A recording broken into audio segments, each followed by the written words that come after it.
Puji Tuhan, beberapa kasus yang terjadi di negeri ini diantaranya ada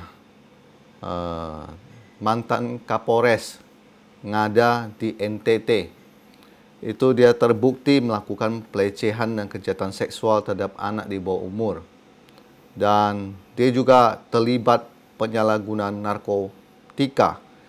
Dan yang bersangkutan ini terbukti merekam dan menyimpan serta menyebarluaskan video pelecehan seksual terhadap anak-anak di bawah umur melalui situs asing. Dan dia diduga melakukan pencabulan terhadap 4 korban.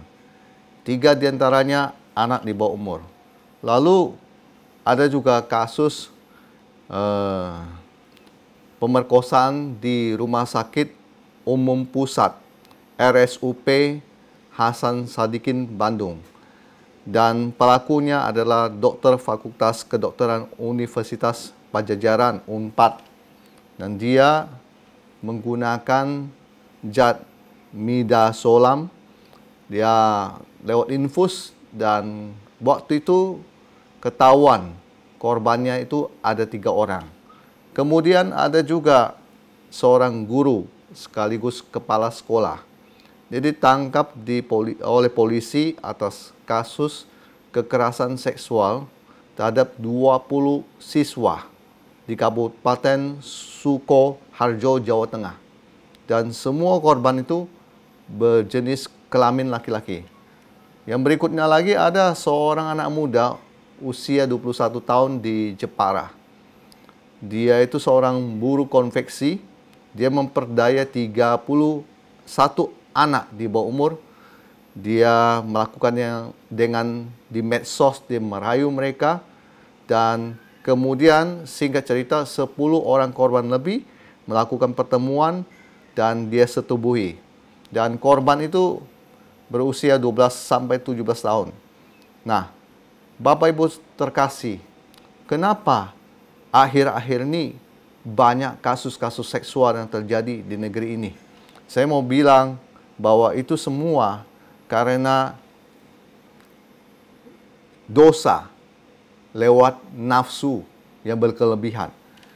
Kalau kita memikirkan tentang nafsu, Bapak Ibu terkasih, itu pertama saya mau bilang, itu tidak ada yang salah dengan nafsu. Nah, Tuhan memberikan nafsu kepada manusia. Ada nafsu makan, nafsu seks, materi, dan lain sebagainya. Tetapi ketika seorang manusia menggunakan nafsu itu berkelebihan, maka itu menjadi berbahaya. Ya, bisa jadi orang tersebut ditunggangi oleh iblis. Firman Tuhan mengatakan di 1 Korintus pasal 6 ayat 13, makanan adalah untuk perut dan perut untuk makanan. Tetapi kedua-duanya akan dibinasakan Tuhan. Tetapi tubuh bukanlah untuk pencabulan, melainkan untuk Tuhan, dan Tuhan untuk tubuh. Kemudian di Yakobus pasal 1 ayat 14 dikatakan demikian. Tetapi tiap-tiap orang dicobai oleh keinginan sendiri, karena ia diseret dan dipikat olehnya. Dan apabila keinginan itu telah dibuahi, ia melahirkan dosa. Dan apabila dosa itu sudah matang, ia melahirkan maut. Bapak Ibu terkasih, nafsu jahat itu dimulai dari benih. Sebuah pikiran yang penuh dengan keinginan yang salah.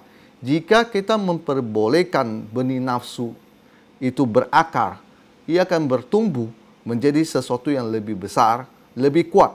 Sehingga tidak heran sulit untuk dicabut. Yang kedua, saya mau berkata begini, Bapak Ibu terkasih. Nafsu berkelebihan, penyimpangan seksual, seks di luar pernikahan, itu adalah salah. Nah, di 1 Korintus pasal 6 ayat 9 dikatakan gini, atau tidak tahukah kamu bahwa orang-orang tidak adil tidak akan mendapat bagian dalam kerajaan Allah? Janganlah sesat dengan baik. Orang cabul, penyembah berhala, orang berzina, banci, orang pemburit, pencuri, orang kikir, pemabuk, pemfitnah, dan penipu tidak akan mendapat bagian dalam kerajaan Allah. Jadi sudah ditulis dengan jelas oleh Rasul Paulus di 1 Korintus ini bahwa orang-orang tersebut tidak akan mendapat bagian dalam kerajaan Allah. Nah, di 1 Korintus pasal 6 ayat 18 dikatakan begini, jauhkan dirimu dari percabulan. Setiap dosa lain yang dilakukan manusia terjadi di luar dirinya, tetapi orang yang melakukan percabulan berdosa terhadap dirinya sendiri. 19. Atau tidak tahukah kamu bahwa tubuhmu ada bait Roh Kudus yang diam dalam kamu, Roh Kudus yang kamu peroleh dari Tuhan, dan bahwa kamu bukan milik kamu sendiri, sebab kamu telah dibeli dan harganya telah lunas dibayar. Karena itu muliakanlah Allah dengan tubuhmu. Nah, Bapak Ibu terkasih, nafsu berkelebihan, penyimpangan seksual, seks di luar pernikahan adalah dosa. Sebab itu, kalau kita sudah tahu semua ini, maka kita ini harus menjauhi ini semua. Dan kalau kita melakukannya, itu mengakibatkan kita itu jadi terikat. Yang ketiga, saya mau berkata begini. Di 2 Timotius pasal 2 ayat 22 dikatakan begini, sebab itu jauhilah nafsu orang muda, kerjalah keadilan, kesetiaan, kasih, dan damai, bersama-sama dengan mereka berseru kepada Tuhan dengan hati yang murni. Yang ketiga adalah kita harus menjauhi nafsu tersebut. Saya mau berkata bahwa ketika kamu melawan, kita melawan itu semua, itu nggak ada gunanya. Bahkan di Roma pasal 7, Rasul Paulus sendiri mengatakan bahwa ada sesuatu yang timbul dalam dirinya, yaitu sebuah pergolakan. Jadi nafsu tersebut kalau makin kita lawan, makin itu kita akan membuat diri kita jadi stres dan sebagainya. Nah, tidak ada jalan lain kecuali sesuai dengan kata Alkitab, bahwa kita harus menjauhi nafsu tersebut. Nah, kita lihat bagaimana seorang Yusuf ketika istri Potifar mendekati dia, apa yang dia lakukan? Dia menjauhi.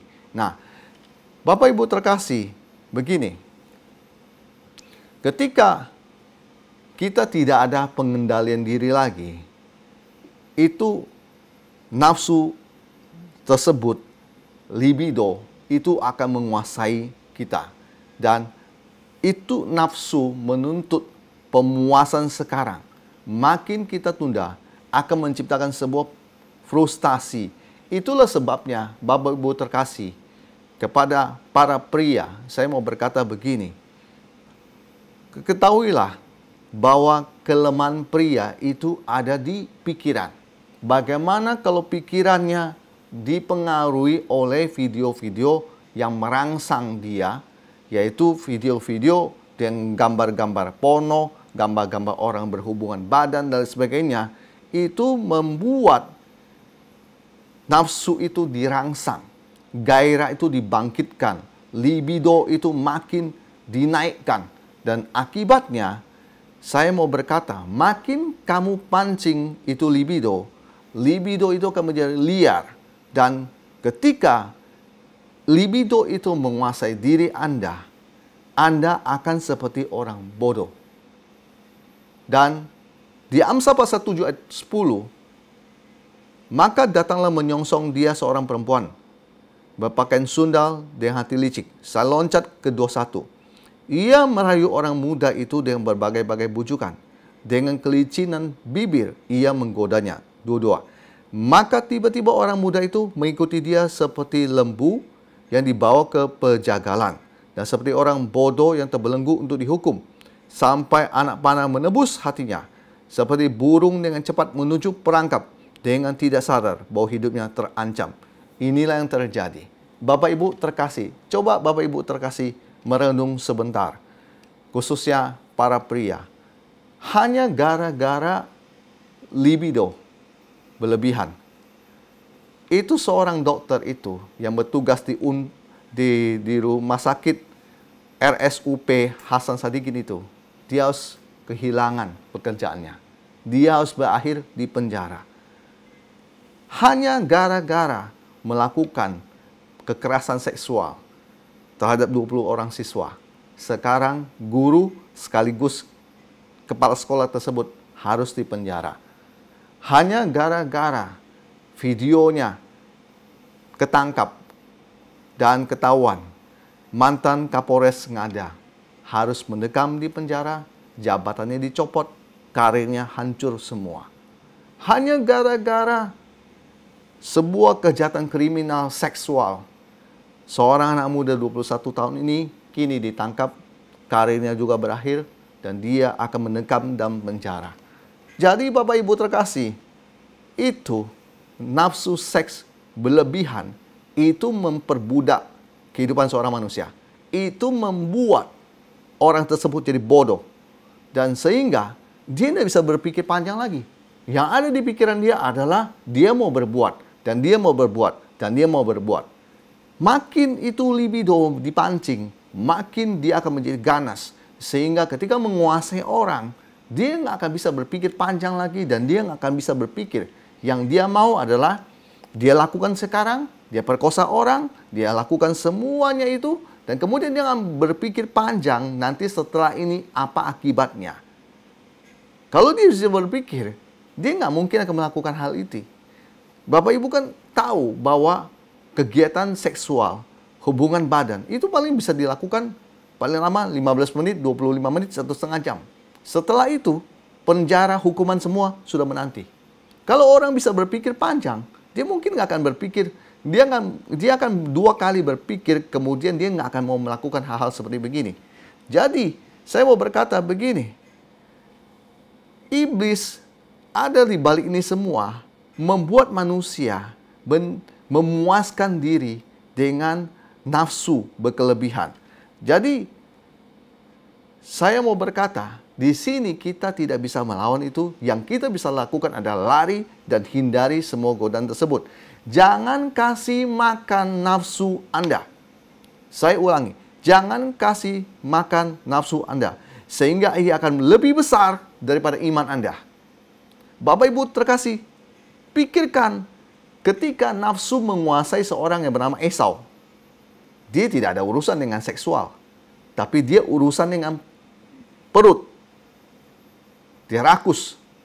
Ketika nafsu menguasai Esau, Esau ini bodoh. Dia menjual hak kesulungannya untuk sepiring makanan. Ibrani pasal 12 ayat 16 dikatakan gini, janganlah ada orang mencari cabul atau yang mempunyai nafsu yang rendah seperti Esau, yang menjual hak kesulungannya untuk sepiring makanan. 17 dikatakan gini, sebab kamu tahu bahwa kemudian ketika ia hendak menerima berkat itu, ia ditolak. Sebab ia tidak beroleh kesempatan dengan baik untuk memperbaiki kesalahannya, sekalipun ia mencarinya mencucurkan air mata. Bapak-bapak sekalian, saya mau berkata begini, dengar baik firman Tuhan. Ini bisa terjadi sama siapa saja.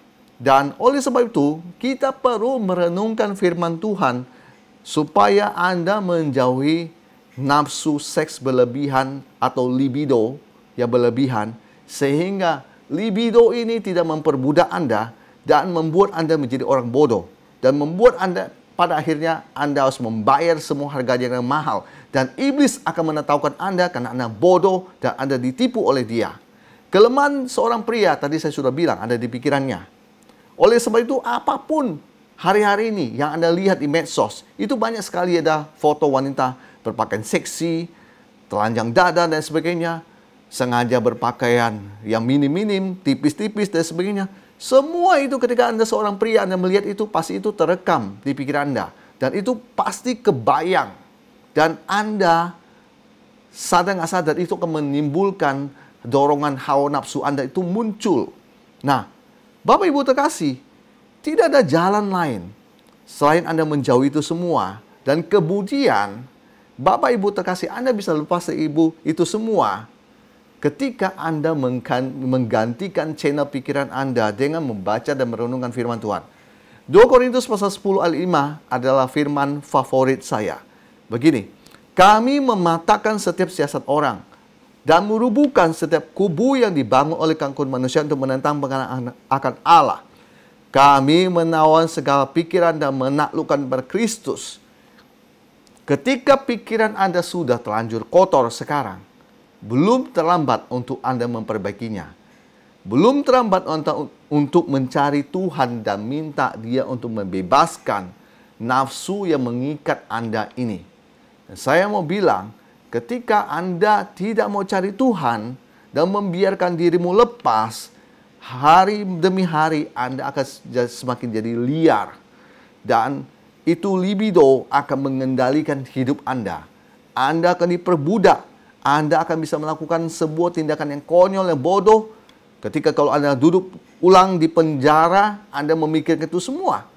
Dan saya mau berkata begini, Bapak Ibu terkasih. Ini hal yang serius. Mari ganti channel pikiran Anda dengan membaca dan merenungkan firman Tuhan. Itu semua yang ada di pikiranmu itu harus dibuang. Semua pikiran kotor, pikiran porno, semua pikiran video-video yang jorok dan sebagainya, itu harus dibuang semua itu. Bapak Ibu terkasih, tidak ada jalan lain. Hanya cuma dengan membaca dan merenungkan firman Tuhan.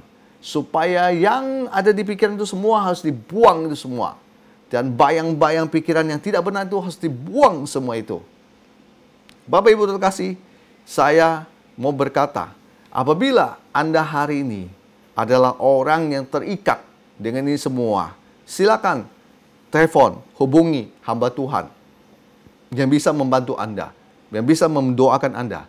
Tetapi lepas itu, satu hal saya mau kasih tahu, tetap kembali kepada Anda.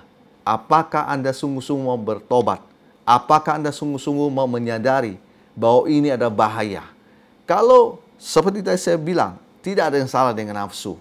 Nafsu makan, tidak ada. Kalau kita nggak ada nafsu makan, kita nggak akan makan. Kalau kita nggak ada nafsu seks, kita suami istri tidak akan melakukan hubungan badan. Semuanya ini ketika berlebihan ditunggangi oleh iblis. Makanya saya tadi bilang bahwa Anda harus mengetahui kebenaran ini. Bahwa semua itu Tuhan berikan, tetapi iblis membelokkannya dan membuat manusia menyalahgunakan itu semua. Berkelebihan, membuat orang tersebut terikat. Dan Bapak Ibu terkasih, saya berharap dan berdoa supaya Bapak Ibu terkasih ketika mendapat firman-firman ini semua, ini membukakan pikiran Anda, mengetahui bahwa betapa bahayanya kalau seseorang membiarkan nafsu berkelebihan itu timbul dalam dirinya, dan dia tidak segera mencari Tuhan untuk menyelesaikan ini semua. Doa saya Bapak Ibu terkasih, supaya Bapak Ibu terkasih senantiasa dipenuhi dengan kasih dan kekudusan dari Tuhan. Supaya hidup Anda dan keluarga Anda tetap Tuhan berkati. Tuhan Yesus memberkati kita semuanya. Haleluya. Puji Tuhan. Amin.